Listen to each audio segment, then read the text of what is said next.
കേട്ടറ്റ് പരീക്ഷയിലെയും PSC പരീക്ഷകളിലെയും സിലബസിന്റെ പ്രധാന ഭാഗമായ മലയാളം സംബന്ധമായിട്ടുള്ള നമ്മുടെ ക്ലാസ് നമ്മൾ തുടരുകയാണ്.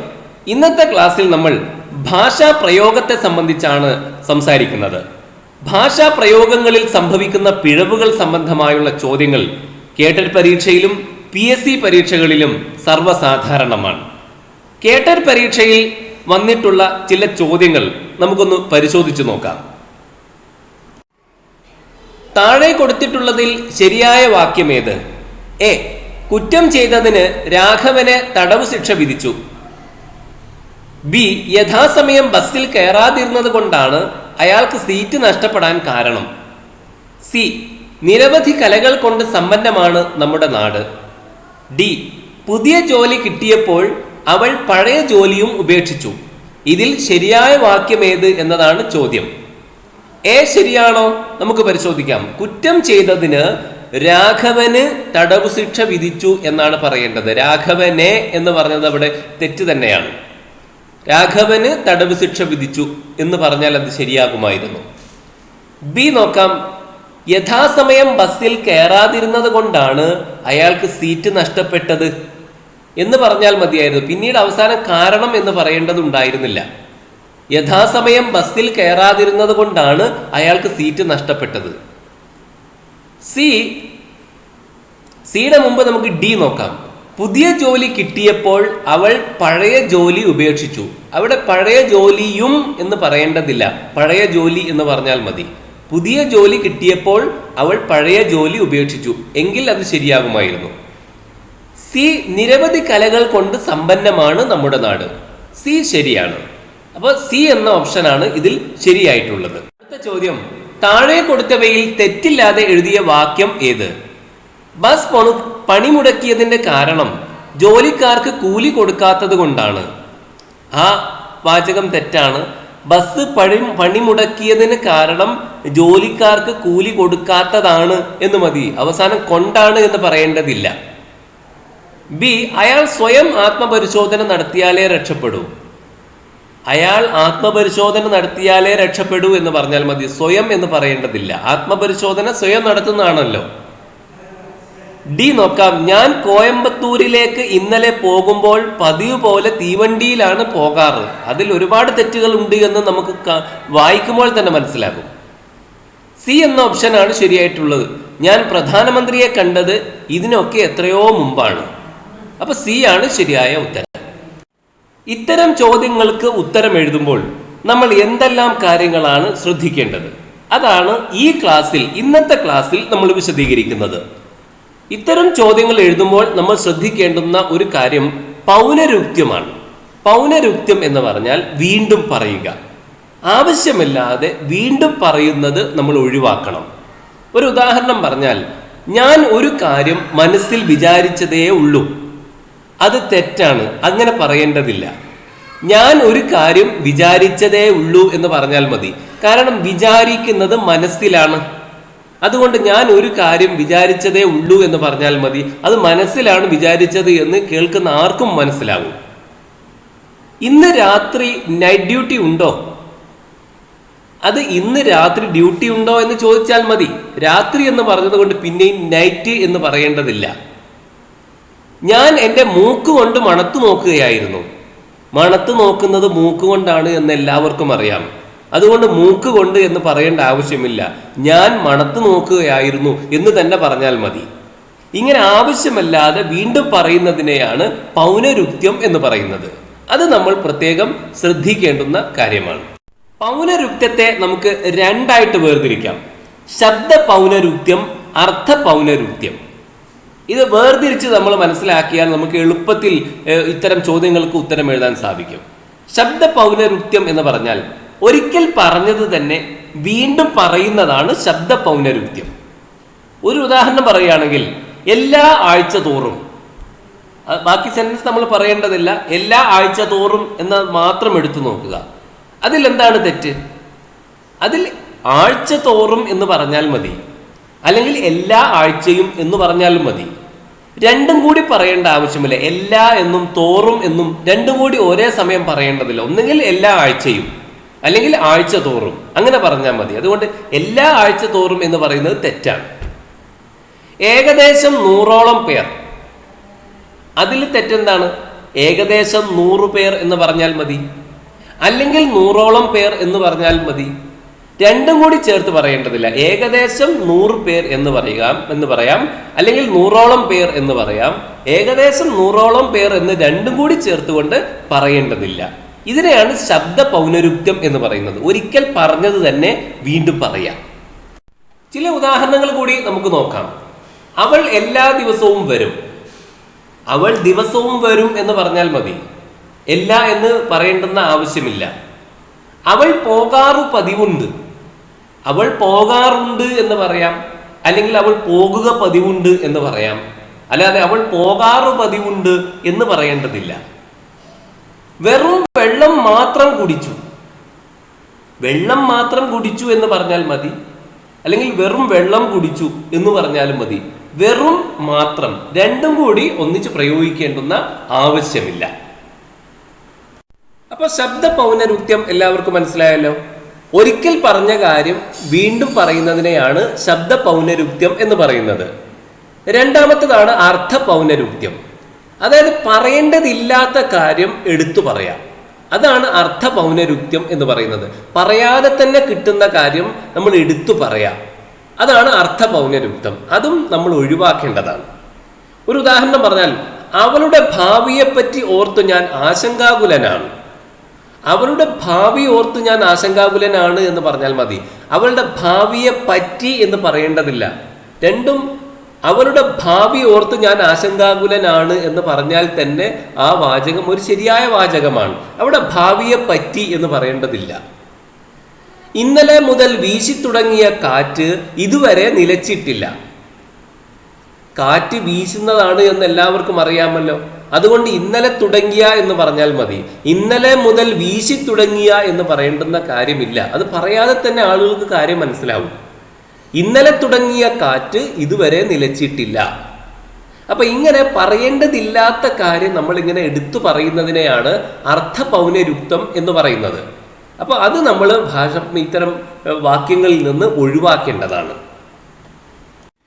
ചില ഉദാഹരണങ്ങൾ കൂടി നമുക്ക് പരിശോധിക്കാം.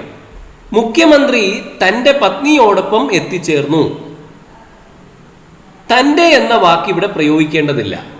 മുഖ്യമന്ത്രി പത്നിയോടൊപ്പം എത്തിച്ചേർന്നു എന്ന് പറഞ്ഞാൽ മതി. അത് കേട്ടാൽ തന്നെ ആളുകൾക്ക് മനസ്സിലാകും മുഖ്യമന്ത്രി അദ്ദേഹത്തിന്റെ പത്നിയോടൊപ്പം തന്നെയാണ് വന്നിട്ടുള്ളത് എന്ന് മനസ്സിലാകും. അതുകൊണ്ട് ഇവിടെ തൻ്റെ എന്ന വാക്ക് പ്രയോഗിക്കേണ്ടതില്ല. ഒരാൾ കുട്ടിക്കാലത്ത് ശീലിച്ചത് അയാൾ വലുതായാലും അയാൾക്ക് വിടാൻ പറ്റുകയില്ല. കുട്ടിക്കാലത്ത് ശീലിച്ചത് വലുതായാലും വിടാൻ പറ്റുകയില്ല എന്ന് പറഞ്ഞാൽ മതി. ഒരാൾ കുട്ടിക്കാലത്ത് ശീലിച്ചത് അയാൾ വലുതായാലും അയാൾക്ക് വിടാൻ പറ്റുകയില്ല. അങ്ങനെ ആ 3 വാക്കുകളും അവിടെ ചേർക്കേണ്ടതില്ല. ഒരാൾ എന്ന്, അയാൾ, അയാൾക്ക്, ഈ 3 വാക്കുകൾ അവിടെ പ്രയോഗിച്ചില്ലെങ്കിലും ആ വാക്കുകൊണ്ട് എന്താണോ പറയാൻ ഉദ്ദേശിച്ചത് അതെല്ലാവർക്കും മനസ്സിലാവും. കുട്ടിക്കാലത്ത് ശീലിച്ചത് വലുതായാലും വിടാൻ പറ്റുകയില്ല. അപ്പൊ അങ്ങനെ പറഞ്ഞാൽ മതി. ഇനി അടുത്ത ഉദാഹരണം നോക്കാം. അയാൾക്ക് 40 വയസ്സ് കഴിഞ്ഞിരുന്നു അയാൾ വിവാഹിതനാകുമ്പോൾ. ഇവിടെ തുടക്കത്തിലെ അയാൾക്ക് എന്ന വാക്ക് അവിടെ പ്രയോഗിക്കേണ്ടതില്ല. 40 വയസ്സ് കഴിഞ്ഞിരുന്നു അയാൾ വിവാഹിതനാകുമ്പോൾ. അതുകൊണ്ട് ഇങ്ങനെ ആവശ്യമില്ലാത്ത വാക്കുകൾ പ്രയോഗിക്കുന്നത് നമ്മൾ ഒഴിവാക്കേണ്ടതാണ്. നിങ്ങൾ മുമ്പേ നടന്നുകൊള്ളൂ, ഞാൻ നിങ്ങളുടെ പിറകെ വന്നുകൊള്ളാം. മുമ്പേ നടന്നുകൊള്ളൂ, ഞാൻ പിറകെ വന്നുകൊള്ളാം എന്ന് തന്നെ പറഞ്ഞാൽ മതി. നിങ്ങൾ, നിങ്ങളുടെ എന്ന വാക്കുകളൊന്നും അവിടെ പ്രയോഗിക്കേണ്ടതില്ല. മുമ്പേ നടന്നുകൊള്ളൂ, ഞാൻ പിറകെ വന്നുകൊള്ളാം. അല്ലാതെ നിങ്ങൾ മുമ്പേ നടന്നുകൊള്ളൂ, ഞാൻ നിങ്ങളുടെ പിറകെ വന്നുകൊള്ളാം എന്ന് പറയേണ്ടുന്ന കാര്യമില്ല. രാവിലെ തൊട്ട് ഓടിത്തുടങ്ങുന്ന ബസ് രാത്രി വരെ തുടർന്നു ഓടുന്നു. രാവിലെ ഓടിത്തുടങ്ങുന്ന ബസ് രാത്രി വരെ ഓടുന്നു എന്ന് പറഞ്ഞാൽ മതി. ആ ബ്രാക്കറ്റിൽ ഇരുന്ന് തൊട്ടു, തുടർന്നു ഈ വാക്കുകളൊന്നും പ്രയോഗിക്കേണ്ടതില്ല. രാവിലെ ഓടിത്തുടങ്ങുന്ന ബസ് രാത്രി വരെ ഓടുന്നു. അവർ നമ്മളോട് ചോദിച്ചതിന് മാത്രം നമ്മൾ ഉത്തരം പറയുക. അവർ നമ്മളോട് ചോദിച്ചതിന് മാത്രം നമ്മൾ ഉത്തരം പറയുക. അങ്ങനെ പറയേണ്ടതില്ല. നമ്മളോട് ചോദിച്ചതിന് മാത്രം ഉത്തരം പറയുക, നമ്മളോട് ചോദിച്ചതിന് മാത്രം ഉത്തരം പറയുക എന്ന് പറഞ്ഞാൽ മതി. അപ്പൊ അവർ, നമ്മൾ ഈ വാക്കുകൾ അവിടെ ഉപയോഗിക്കേണ്ടതില്ല. മനസ്സിൽ ഒന്ന് വിചാരിക്കുക, പുറത്തു വേറൊന്ന് പറയുക, ഇത് നല്ലതല്ല. മനസ്സിൽ ഒന്ന് വിചാരിക്കുക എന്ന് പറയേണ്ടതില്ല. ഒന്ന് വിചാരിക്കുക, വേറൊന്ന് പറയുക, ഇത് നല്ലതല്ല എന്ന് പറഞ്ഞാൽ മതിയല്ലോ. അപ്പൊ മനസ്സിൽ, പിന്നെ അതുപോലെ പുറത്ത്, ഈ രണ്ട് വാക്കുകളും അവിടെ പ്രയോഗിക്കേണ്ടതില്ല, നമുക്കത് ഒഴിവാക്കാവുന്നതാണ്. ചില സെന്റൻസുകളിൽ നമ്മൾ വരുത്താറുള്ള മറ്റൊരു അബദ്ധമാണ്, തുടക്കത്തിൽ ഒരു നാമം പറയും, എന്നിട്ട് ആ വാക്യത്തിൽ തന്നെ അല്പം കഴിഞ്ഞതിന് ശേഷം ആ നാമത്തെ സൂചിപ്പിക്കുന്ന ഒരു സർവനാമം പറയും. യഥാർത്ഥത്തിൽ അത് രണ്ടും പറയേണ്ട ആവശ്യമില്ല. നമുക്ക് ഒരു വാക്ക് പറഞ്ഞുകൊണ്ട് തന്നെ, നാമം പറഞ്ഞുകൊണ്ട് തന്നെ അത് മതിയാക്കാവുന്നതാണ്. ഒരു ഉദാഹരണം നോക്കിയാൽ, കുയിൽ കാക്കയുടെ കൂട്ടിൽ മുട്ടയിട്ട് കാക്കയെ കൊണ്ട് വിരിയിപ്പിക്കുന്നത് കൊണ്ടാണ് അതിനെ പരപുഷ്ടം എന്ന് നാം പറയുന്നത്. കുയില് കാക്കയുടെ കൂട്ടിൽ മുട്ടയിടുന്നു, എന്നിട്ട് കാക്കയെ കൊണ്ട് വിരിയിപ്പിക്കുന്നു, അതുകൊണ്ടാണ് അതിനെ പരപുഷ്ടം എന്ന് പറയുന്നത്. അതിനെ എന്ന് പറഞ്ഞാൽ കുയിലിനെ പരപുഷ്ടം എന്ന് നാം പറയുന്നത് എന്നാണ് അർത്ഥം. ഇവിടെ കുയിൽ എന്നും പറഞ്ഞിട്ടുണ്ട്, അതിനെ എന്നും പറഞ്ഞിട്ടുണ്ട്. യഥാർത്ഥത്തിൽ നമ്മൾ തുടക്കത്തിൽ ഈ കുയിൽ എന്ന് പറയാതിരുന്നാൽ നോക്കാം, കാക്കയുടെ കൂട്ടിൽ മുട്ടയിട്ട് കാക്കയെ കൊണ്ട് വിരിയിപ്പിക്കുന്നത് കൊണ്ടാണ് കുയിലിനെ പരപുഷ്ടം എന്ന് പറയുന്നത് എന്ന് പറഞ്ഞാൽ മതി. തുടക്കത്തിൽ അങ്ങനെ കുയിൽ എന്ന് പറയേണ്ടെന്ന് ആവശ്യമില്ല. കാക്കയുടെ കൂട്ടിൽ മുട്ടയിട്ട് കാക്കയെ കൊണ്ട് വിരിയിപ്പിക്കുന്നത് കൊണ്ടാണ് കുയിലിനെ പരപുഷ്ടം എന്ന് പറയുന്നത്.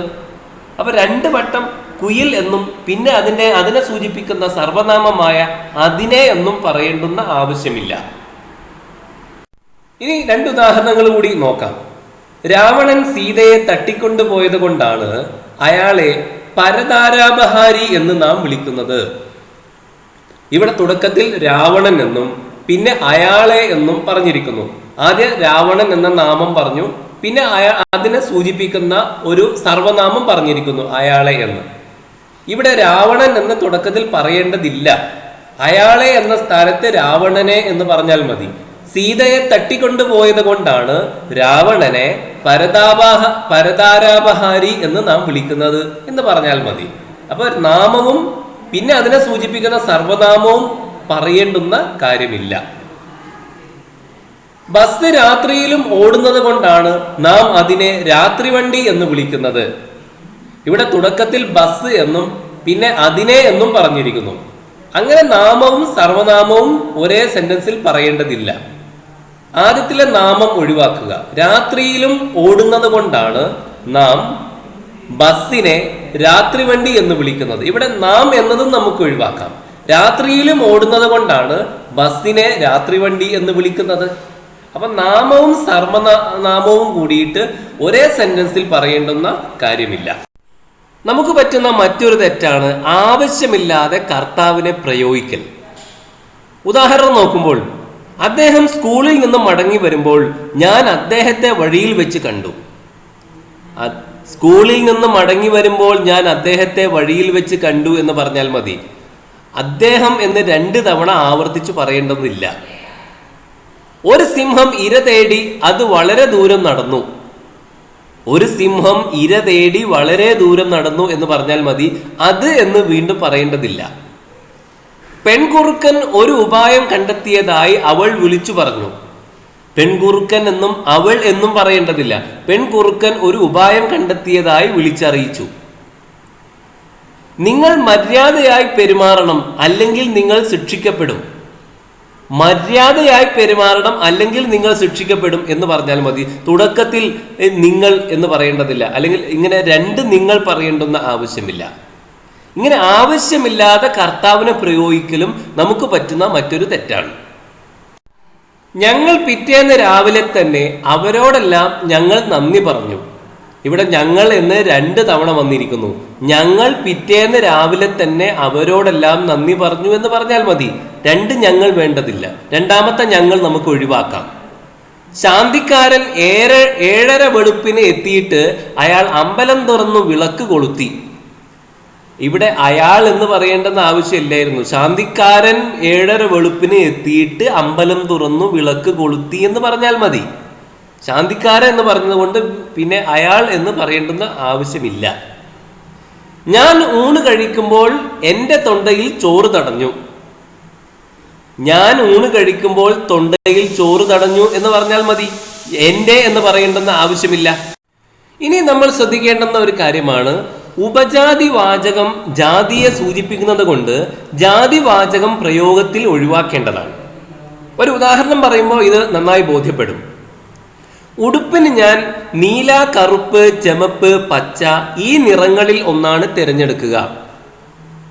ഇതിലെ പിഴവ് ഉടുപ്പിന് ഞാൻ നീല, കറുപ്പ്, ചുമപ്പ്, പച്ച ഇവയിൽ ഒന്നാണ് തിരഞ്ഞെടുക്കുക എന്ന് പറഞ്ഞാൽ മതി. ഈ നിറങ്ങളിൽ എന്ന് പറയേണ്ടതില്ല. നിറങ്ങൾ എന്ന് പറയുന്നത് മൊത്തം ഒരു ജാതിയെ സൂചിപ്പിക്കുന്ന, അഥവാ അതിൽ പല കളറുകൾ അതിൽ ഉൾപ്പെടുന്നുണ്ട്. ഇവിടെ ഉപജാതി വാചകം എന്ന് പറഞ്ഞാൽ നീല, കറുപ്പ്, ചുമപ്പ്, പച്ച അതൊക്കെ കുറെ കളറുകളാണല്ലോ, നിറങ്ങളാണല്ലോ. അത് പറഞ്ഞതുകൊണ്ട്, ആ കളറുകളുടെ പേര് പറഞ്ഞതുകൊണ്ട് പിന്നെ നിറങ്ങൾ എന്ന് പറയേണ്ടുന്ന കാര്യമില്ല. അപ്പൊ ഉപജാതി വാചകം ജാതിയെ സൂചിപ്പിക്കുന്നത് കൊണ്ട് ജാതി വാചകം പ്രയോഗത്തിൽ നിന്ന് ഒഴിവാക്കേണ്ടതാണ്. അപ്പൊ ഉടുപ്പിന് ഞാൻ നീല, കറുപ്പ്, ചുമപ്പ്, പച്ച ഇവയിൽ ഒന്നാണ് തിരഞ്ഞെടുക്കുക എന്ന് പറഞ്ഞാൽ മതി. റോസ, പിച്ചി, മുല്ല തുടങ്ങിയ ചെടികളിൽ പിച്ചിയാണ് എനിക്കിഷ്ടം.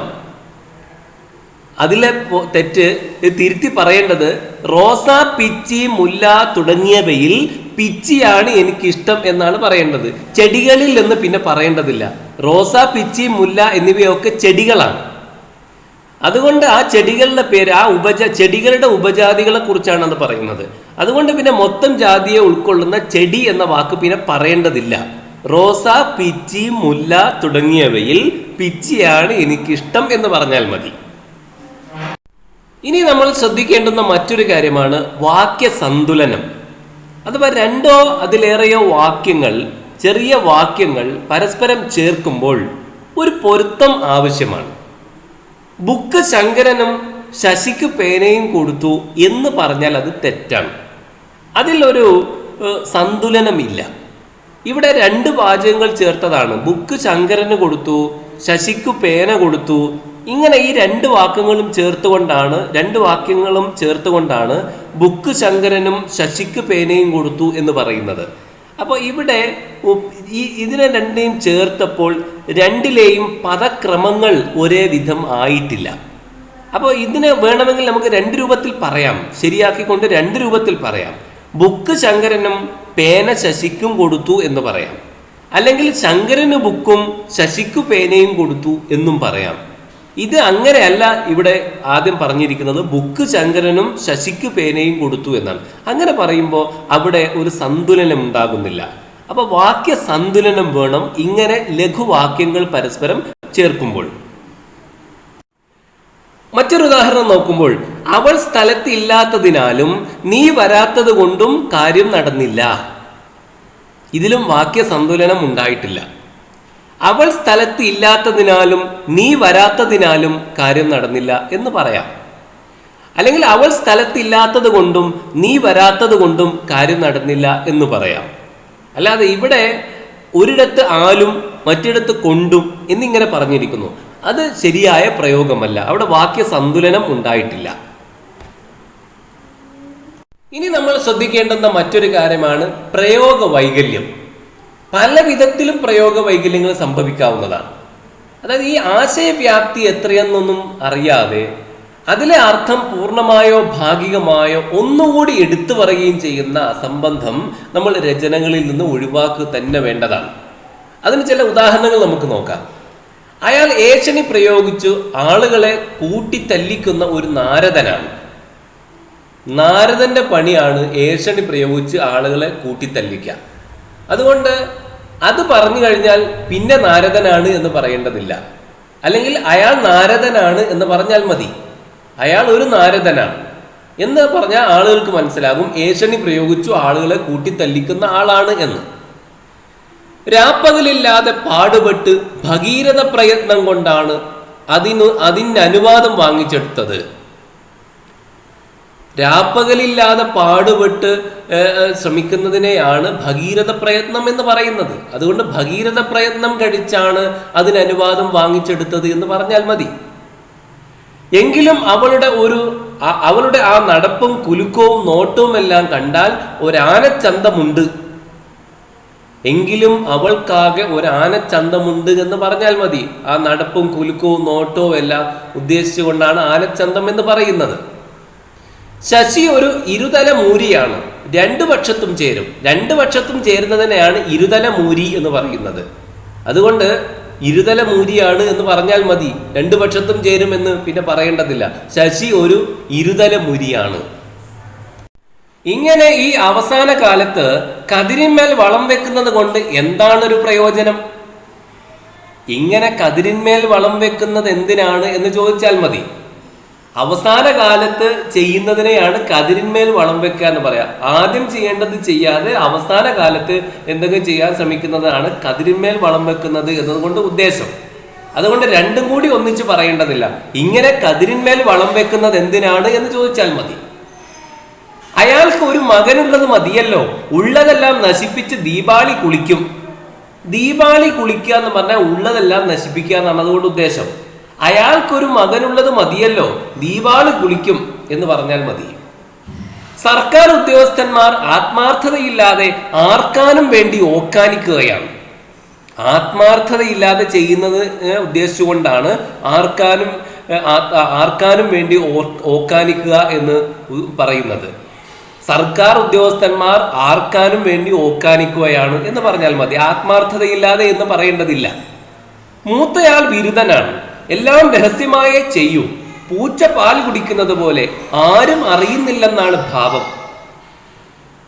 മൂത്തയാൾ ബിരുദനാണ്, എല്ലാം രഹസ്യമായേ ചെയ്യൂ, പൂച്ച പാൽ കുടിക്കുന്നത് പോലെ എന്ന് പറഞ്ഞാൽ മതി. പൂച്ച പാൽ കുടിക്കുന്നത് പോലെ എന്ന് പറഞ്ഞാൽ ആരും അറിയുന്നില്ല എന്ന ഭാവത്തോടു കൂടി ചെയ്യുന്നതിനെയാണ് പൂച്ച പാൽ കുടിക്കുന്നത് പോലെ എന്ന് പറയുന്നത്. അതുകൊണ്ട് ആരും അറിയുന്നില്ലെന്നാണ് ഭാവം എന്ന് പിന്നെ പറയേണ്ടതില്ല. ചോദിച്ചതിനെല്ലാം ഉരുളക്കുപ്പേരി പോലെ ചുട്ട മറുപടി കൊടുത്തു. ചുട്ട മറുപടി കൊടുക്കുക എന്ന അതേ അർത്ഥത്തിലുള്ള മറ്റൊരു വാക്കാണ് ഉരുളക്കുപ്പേരി പോലെ മറുപടി പറയുക എന്ന് പറഞ്ഞാൽ. അത് രണ്ടും കൂടി ഒന്നിച്ച് പറയേണ്ടതില്ല. ചോദിച്ചതിനെല്ലാം ഉരുളക്കുപ്പേരി പോലെ മറുപടി കൊടുത്തു എന്ന് പറഞ്ഞാൽ മതി, ചുട്ട എന്ന് പിന്നെ പറയേണ്ടതില്ല. പാവം സതുദ്ദേശത്തോടു കൂടി ചെയ്തതെല്ലാം വെളുക്കാൻ തേച്ചത് പാണ്ടായതുപോലെ ദോഷത്തിൽ കലാശിച്ചു. ദോഷത്തിൽ കലാശിക്കുക എന്നതാണ് സതുദ്ദേശത്തോടു കൂടി ചെയ്ത് പിന്നെ ദോഷത്തിൽ കലാശിക്കുക. അതാണ് വെളുക്കാൻ തേച്ചത് പാണ്ടായി. രണ്ടും ഒരേ അർത്ഥമാണ്, രണ്ടും കൂടി ചേർത്ത് പറയേണ്ടതില്ല.